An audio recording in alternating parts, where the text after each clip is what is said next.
Hi friends, எல்லாருக்கும் வணக்கம். நாம இப்ப எங்க இருக்கோம்னா குமரன் காலனி 2வது தெருவுல தான் இருக்கோம். இப்போ ஏன் இங்க வந்திருக்கோம் அப்படின்னு நீங்க நினைக்கலாம். இங்க வந்து வீட்டு சாப்பாடு அப்படின்னு ஒரு ரெஸ்டாரண்ட் இருக்கு. அங்க தான் நம்ம போக போறோம். அங்க என்ன ஸ்பெஷல் அப்படிங்கறத ரெஸ்டாரண்ட்டுக்கு பக்கத்துல போய் தெரிஞ்சுக்கலாம். வாங்க போலாம். நம்ம தேடி வந்த ஹோட்டல் அதோ அங்க இருக்கு. வாங்க இப்போ நம்ம அங்க போலாம்.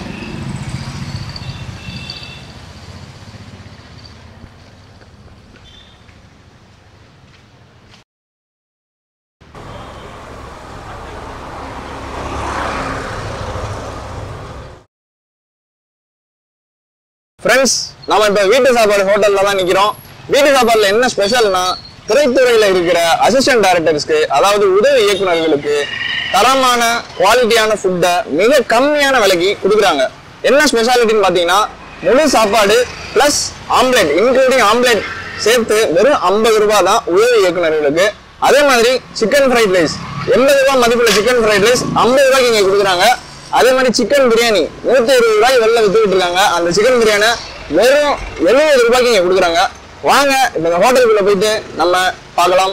அதே மாதிரி இந்த ஹோட்டலில் போய் நம்ம சாப்பிட்டு பார்க்கலாம். அதே மாதிரி அந்த ஹோட்டலோட ஓனர் அவர்கிட்டையும் இன்டர்வியூ பண்ணலாம். வாங்க போகலாம்.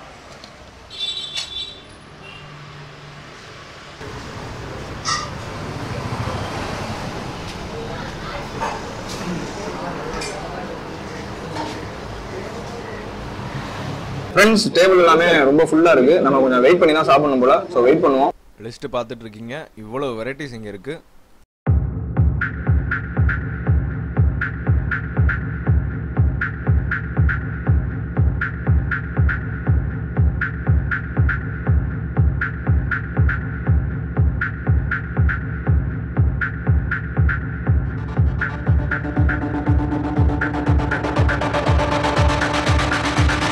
ஃப்ரெண்ட்ஸ், லிஸ்ட்டை பார்த்துருப்பீங்க. ஏகப்பட்ட வெரைட்டிஸ் இந்த ஹோட்டலில் இருக்குது. அதுவும் ரொம்ப கம்மியான விலையில்.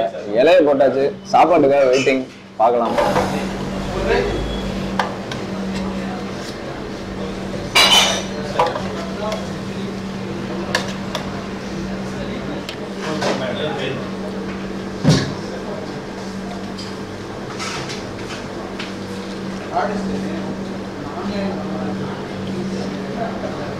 ஃப்ரெண்ட்ஸ், இப்போ 2 கூட்டு வச்சுருக்காங்க. ரொம்ப அற்புதமாக இருக்குது. அடுத்து என்னெல்லாம் வருதுன்னு பார்ப்போம்.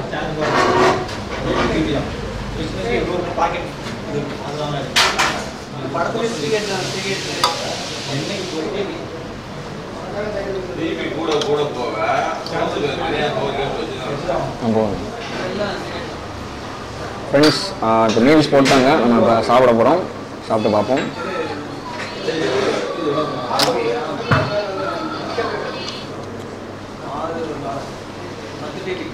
ரொம்ப சூப்பராக இருக்குது ஃப்ரெண்ட்ஸ். இங்கே சாப்பாடு கண்டிப்பாக எல்லோரும் வந்து இந்த ஹோட்டலில் வந்து சாப்பிடணும். இவ்வளோ சீப்பாக இங்கே வந்து ஹோட்டல் வந்து இவ்வளோ ஒரு அற்புதமான சாப்பாடு கொடுக்குறாங்க. ஸோ ஃப்ரெண்ட்ஸ், எல்லாருமே மறக்காமல் இந்த ஹோட்டலை வந்து யூஸ் பண்ணிக்கோங்க. சுட சுட ஆம்லேட்டும் வந்துடுச்சு. சாப்பிட்டு பார்க்க போகிறோம். சூப்பராக இருக்குது. எக்ஸலண்ட்டாக இருக்குது. வெறும் 50 ரூபா தான் இந்த சாப்பாடு. 2 கூட்டு வைக்கிறாங்க. ஒரு பெரிய அப்பளம் வைக்கிறாங்க. Plus meals plus omelette. சூப்பரான சாப்பாடு 50 ரூபாயில். மறக்காமல் இந்த ஹோட்டலுக்கு வாங்க. சார் வணக்கம் சார்.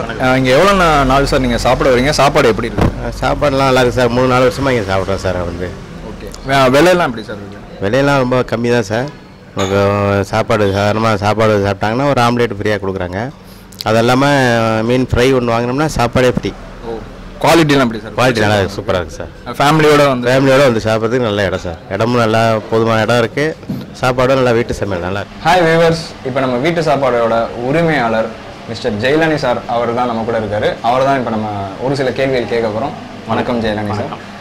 சார், வீட்டு சாப்பாடு உணவகம் இப்போ நம்ம சாப்பிட்டோம். ரொம்ப அருமையாக இருந்துச்சு. இப்படி ஒரு அருமையான சாப்பாடை இவ்வளோ கம்மியான விலைக்கு எப்படி தர முடிஞ்சது சார்? இல்லை, கம்மியான விலைன்னா அது சில பேர் கொடுக்குறோம் நம்ம. இல்லை சார், அதான் நீங்கள் சில பேருக்கு கொடுக்குறீங்க. அந்த குவாலிட்டி அதை எப்படி சார் மெயின்டைன் பண்ணுறீங்க? இல்லை, நான் ரெகுலராக நம்ம இது வந்து இவங்க மட்டும் சமைக்கல, ரெகுலராக பிஸ்னஸாக போயிட்டுருக்கு. ஓகே. அதனால் இது கூட எக்ஸ்ட்ரா தான் நம்ம இங்கே கொடுக்குறோம். அதனால எங்களால் அதே குவாலிட்டி கொடுக்க முடியும். குவாலிட்டி தனியான அந்த பட்ஜெட்டில் கொடுக்க முடியாது. ஐ மீன் இந்த செட்டப்பில் இல்லை இவ்வளோ பேர் வச்ச மாதிரி கொடுக்க முடியாது இவ்வளோ குவாலிட்டியாக. நாங்கள் என்ன ஆல்ரெடி ஒரு 100-200 பேர் கஸ்டமர்ஸ் இருக்கிறதுனால அவங்களுக்கு மேலே சமைக்கிறதுனால எங்களுக்கு செலவு கம்மியாகும்.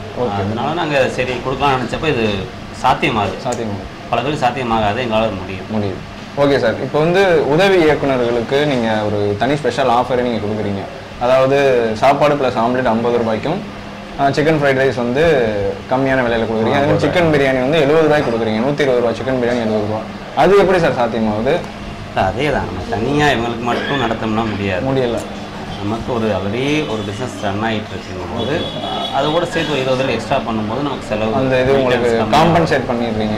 அதனால அது நமக்கு இந்த பட்ஜெட் பண்ணும்போது நமக்கு இடிக்காது. ஓகே, அவ்வளோதான். மற்றபடி இதுக்குன்னு தனியாக உள்ள இது குவாலிட்டி கம்மி பண்ணலாமா, இல்லை இதுக்கு விலை குறைஞ்ச அரிசியோ அந்த மாதிரிலாம் அப்படி பண்ணால் கூட அது பிரயோஜனம் இல்லை, அது பண்ணுறதுக்கு அவசியம் இல்லை. நமக்கு ரெகுலராக கஸ்டமர் பிஸ்னஸ் நடந்துட்டு இருக்கு, அதுக்கு மேலே நம்ம கொஞ்சம் எக்ஸ்ட்ரா பண்ணுறோம். ஓகே சார், இப்போ அசிஸ்டன்ட் டைரக்டர்ஸ்க்கு ரொம்ப கம்மியான விலையில் சாப்பாடு கொடுத்துட்ருக்கீங்க.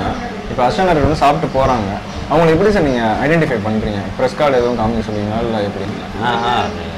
சில பேர் யூனியனில் இருக்காங்க, தெரிஞ்ச ஒரு 30% 40% பார்த்தே நீங்கள் ஐடென்டிஃபை பண்ணல. யூனியன் மெம்பர் அவங்க கார்டு வச்சுருப்பாங்க. ஆமாம். மற்றவங்க வந்து கார்டு இருக்காது, ஏன்னா எல்லாருக்கும் யூனியன் கார்டு கிடையாது. நிறைய ஸ்டார்ட் கூட்டிட்டாங்க, அவங்க எல்லாரும் யூனியனில் கிடையாது.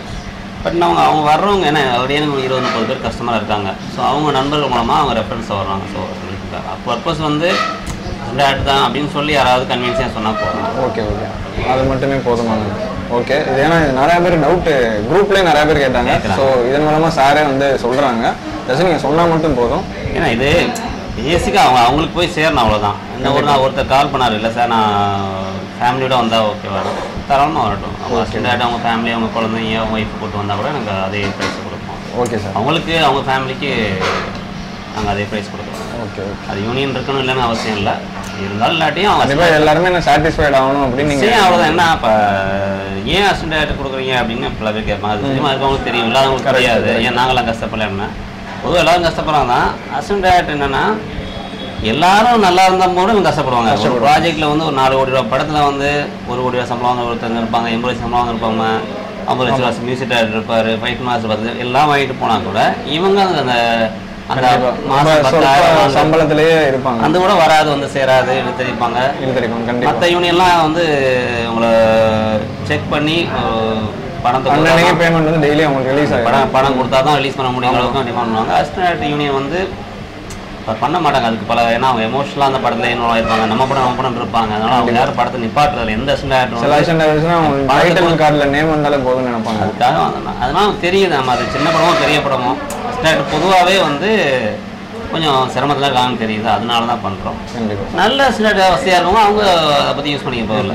வந்து 190 அசிஸ்டன்ட் கஷ்டப்படான்னு தெரியுது. அதனால தான் நம்ம அதை அசிஸ்டன்ட் கொடுக்குறோம். மற்றவங்க கொடுக்கூடாலாம் ஒன்றும் இல்லை, மேபி நமக்கு வாய்ப்பு இருந்தால் அதுவும் பண்ணுவோம். ஓகே சார், இப்போ வந்து ஒரு முக்கியமான கொஸ்டின், நீங்கள் திரைத்துறை சார்ந்தவங்களா? ஆமாம், திரைத்துறை இருக்கேன். ஓகே, எனக்கு பல வேலைகள் பண்ணிக்கிட்டு இருக்கேன். திரைத்துறையும் வந்து எனக்கு மெயினாக வந்து நான் யூஎஸ் ஒர்க் பண்ணியிருந்தேன், சாஃப்ட்வேர் இன்ஜினியர். இப்போ சினிமாவுக்கு தான் வந்து ஒரு படம் இயக்கியிருக்கேன், தயாரிச்சிருக்கேன். அதுக்கப்புறம் பல படங்கள் நான் வந்து வேறு டிபார்ட்மெண்ட்ஸில் ஒர்க் பண்ணி இப்போ கூட ஒரு படத்தில் வந்து ப்ரொடக்ஷன் கண்ட்ரோலில் ஒர்க் பண்ணியிருக்கேன். அதனால் எனக்கு சினிமாவில் தான் இருந்துகிட்ருக்கேன். அது போக சோசியல் சர்வீஸ் நிறைய பண்ணுவோம். வீட்டு சாப்பாடுங்கிறது ஆக்சுவலாக பார்த்தீங்கன்னா அந்த உணவு கொஸ்டினே அதான் சார், வீட்டு சாப்பாடு அந்த பேர் எப்படி? இல்லை, அது வீட்டு சாப்பாடு வேணும்னு சொல்லி நம்ம சினிமாவில் எல்லோரும் பார்த்தீங்கன்னா டெய்லி வந்து டிஸ்கஷன் வருவாங்க. ஹோட்டலில் எடுத்தாங்க என்ன ஆகுனா ஏதாவது ஒரு சாப்பாடு சரியில்லாமல் ஃபுட் பாய்சன் ஏதோ வந்துட்டு இருக்கும், சரியில்லை, சாப்பிட்ட ஒரு மாதிரி சரிக்கலை அப்படின்னு நிறைய பிரச்சனை இருக்கும். ஸோ வந்து எல்லா சினிமா கம்பெனியுமே வந்து நல்ல வீட்டு சாப்பாடு வேணுங்கிறது ஆசைப்படுவாங்க. எங்கள் கம்பெனிலாம் அதனால் எங்கள் கம்பெனிக்காக நாங்கள் சமைக்க ஆரம்பித்தோம். நாங்கள் சமைக்க பார்த்து எங்கள் ஃப்ரெண்ட்ஸோட கம்பெனிங்க அவங்களாம் சேர்ந்து அப்புறம் அது அப்படியே பிஸ்னஸாக மாறிடுச்சு. ஸோ இதுதான் அது ஆக்சுவலாக ஹோம்லி மீல்ஸ் வேணும்னு ஆசைப்பட்ட சினிமா கம்பெனிகளாக ஆரம்பித்தது தான் இந்த வீட்டு சாப்பாடு. அது அப்படியே இப்போ கொஞ்சம் பிஸ்னஸ் ஆகி இப்போ டைனிங் சக்ஸஸ்ஃபுல்லாக இருக்குது. சூப்பர். இப்போ உள்ளே நாங்கள் ரெஸ்பான்ஸ் பார்த்தோம் சார், நல்ல மக்கள் வந்து உங்களுக்கு சப்போர்ட் பண்ணிகிட்ருக்காங்க. ஃபைனலாக நீங்கள் என்ன சொல்ல விரும்புகிறீங்க சார்? இல்லை அவ்வளோ பெரிய சொல்கிறதுக்குலாம் ஒன்றும் இல்லை, ஏதோ நல்லபடியாக பண்ணுறோம், நம்மளால் முடிஞ்சதை பண்ணுறோம், அவ்வளோதான். கேட்டதாக தான் கேட்டாங்க நண்பர் வந்து, நீங்கள் இது ஒன்றும் பெரிய ஹோட்டல் கிடையாது, ஒரு தலபாக்கட்டியோ இல்லை ஒரு இதுவோ அந்த மாதிரி ஒரு பெரிய ஹோட்டல் கிடையாது. ஸோ ஸோ அந்த பெரிய டேரக்டரோ நீ பெரிய ப்ரொடியூசரும் கிடையாது, நீங்களே அதை பண்ணோம் பெரியவங்க பண்ணலாமே அப்படின்னா அது பெரிய ஆளாகி தான் நம்ம ஒன்று பண்ணணும்னு நினச்சோம்னா நம்ம பண்ணவே மாட்டோம். ஏன்னா நமக்கு திருப்தி பெரிய ஆளுங்கிறது எது? கரெக்ட். எனக்கு பெரிய ஆள் நினைக்கிறது எப்போ அந்த அந்த எந்த இடத்துல பெரிய ஆள் நம்ம திருப்தி ஆகும்னு கிடையாது. இன்னொருத்தனுக்கு வந்து நான் பெரிய ஆளாக தெரிவேன், எனக்கு இன்னொருத்தர் பெரிய ஆளாக தெரியாது. அதனால் நம்ம ஒரு இடத்துக்கு போயிட்டு தான் நல்லவனா மாறணும்லாம் கிடையாது. நல்லவங்கிறது நீங்கள் இன்றைக்கும் நல்லா வந்து நாளைக்கு நல்லா வேணாம். இன்றைக்கி நம்மளால் முடிஞ்ச 10 ரூபா கொடுத்தா தான் நாளைக்கு நீங்கள் 100 ரூபா கொடுப்பீங்க. இன்றைக்கி 10 ரூபா கொடுக்க முடியாத ஒருத்தன் நாளைக்கு அவன் வந்து 100 ரூபாய்க்கு தரமாட்டான். அதனால் உதவி பண்ணுறது வந்து அதுக்கு ஒரு வசதிங்கிறது வந்து ஒரு கேட்டகரி கிடையாது. ஆனால் எதார்த்தம் பார்த்தீங்கன்னா உங்கள் ஃப்ரெண்ட்ஸ் சர்க்கிளே உங்களுக்கு கஷ்டம் கேளுங்க, ஒரு மிகப்பெரிய பணக்கார ஃப்ரெண்ட்ஸை விட உங்கள் லெவலில் ஒரு மிடில் இருக்க ஃப்ரெண்ட்ஸ் தான் உதவி பண்ணுவாங்க. கரெக்ட். ஏன்னா அதுதான் நம்ம புரியும். அதனால் நம்ம அதுக்கு சைக்கலாஜி நம்ம போக வேண்டியதில்லை. எதார்த்தம் வந்து நம்மளால் முடிஞ்சதை பண்ணணும், அவ்வளோதான். கண்டிப்பாக நீங்கள் பெரிய ஆள் தான் சார். ஏன்னா ஏகப்பட்ட உதவி இயக்குநர்களுக்கு வந்து இவ்வளோ கம்மியான விலையில் குவாலிட்டியான ஃபுட் கொடுத்துட்ருக்கீங்க. உங்களோட டைமை ஒதுக்குனதுக்கு ரொம்ப நன்றி சார். மேலும் உங்களோட சர்வீஸ் வந்து தொடர வாழ்த்துக்கள் சார். நன்றி, வணக்கம். ரொம்ப நன்றி. சினி பீச் நேயர்களுக்கு வணக்கம். இந்த வீட்டு சாப்பாடு உணவகம் வடபள்ளியில் இருக்குது, குமரங்கால் 2வது தெருவில். எங்கள் உணவகத்து மூலமாக எங்களால் முடிஞ்ச அளவுக்கு உதவி இயக்குநர்களுக்குன்னு சில சலுகைகளை கொடுத்துட்ருக்கோம். அதை அவங்க கொண்டு போய் சேருவதற்கு ப்ரொமோஷன் பண்ணுற சினி பீச் யூடியூப் சேனலுக்கு என்னோட நன்றிகள். நிறைய பேர் கேட்குற மாதிரி இது உதவி இயக்குநர்களுக்கான சலுகை தான், இது நிஜம்தான். பல பேர் ஃபோன் பண்ணி கேட்பாங்க உண்மையா இல்லையான்னு. உண்மை தான். இது தனியாகலாம் கிடையாது. இந்த சாப்பாடு வேறு அந்த சாப்பாடு வேறு எல்லாம் எல்லாருக்கும் ஒரே நாங்கள் மட்டும் கேட்கறது கிடையாது. வந்து சாப்பாடு சாப்பிட வச்சுருவாங்க. உதவியெல்லாம் இல்லையாங்கிறது அவங்க பில் பண்ணும்போது தான் தெரியும். அதனால் தைரியமாக வரலாம். உதவியாளர்கள் கார்டுங்கிற அவசியம் கிடையாது. கார்டு இருந்தால் சந்தோஷம், இல்லாட்டி கூட யாராவது தெரிஞ்ச நண்பர்கள் வந்து ஆமாம் உதவியாளர்கள் இங்கே ஒர்க் பண்ணுறாரு இல்லை ஒர்க் பண்ணலை இப்போ வாய்ப்பு தெரிவிட்டு இருக்காருன்னு ஏதோ ஒரு ரெஃபரன்ஸ் கொடுத்தா போதுமானது. அதே மாதிரி உங்களுடைய குடும்பத்துக்கும் தேவை இருந்தால் உங்களுடைய மனைவி குழந்தைகள் உங்களுக்கு தேவை இருந்தால் வந்து தாராளமாக உபயோகப்படுத்துவோம். நன்றி.